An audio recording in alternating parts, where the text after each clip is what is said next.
La sintesi è che l'economia bellunese non ha ancora recuperato il crollo, il gap della pandemia sostanzialmente. Alcuni indicatori ci dicono questo. Una contrazione che vale 8,4 punti percentuali rispetto al dicembre del 2019. Sono quasi 1200 le piccole e medie imprese bellunesi che hanno chiuso i battenti nell'ultimo quinquennio.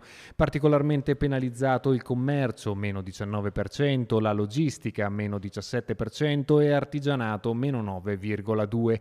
In calo anche i posti di lavoro, con una riduzione di quasi il 2% in controtendenza rispetto al resto del Veneto. Le ombre sono calate anche sulle esportazioni, core business nel bellunese, che nonostante un incoraggiante più 24% sui 5 anni, dall'anno scorso hanno registrato una flessione di quasi il 5% e su questo pesano come un macigno le incertezze dovute ai dazi e agli aumenti dei costi dell'energia.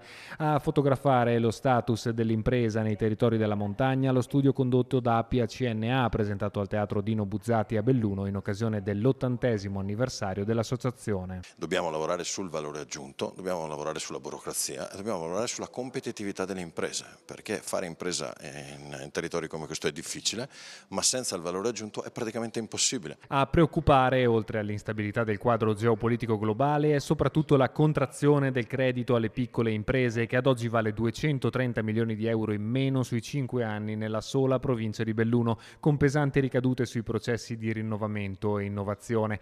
Fondamentale è la ricerca di soluzioni da tradursi in politiche di investimento mirate, semplificazione delle procedure burocratiche e supporto dalla politica locale ed europea. Cercare di costruire in Europa delle politiche che siano utili, la semplificazione burocratica, amministrativa, con l'uniformità fiscale, l'uniformità delle regole e soprattutto l'investimento, il continuo investimento in infrastrutture, in politiche energetiche serie, insomma aiutare le nostre imprese ad affrontare le sfide globali continuando a restare competitive. A margine del focus economico, l'assemblea dei soci di Appia è stata l'occasione per l'elezione del nuovo presidente provinciale, Andrea Cerentin, che subentra a Massimo Sposato per il quadriennio 2025-2029.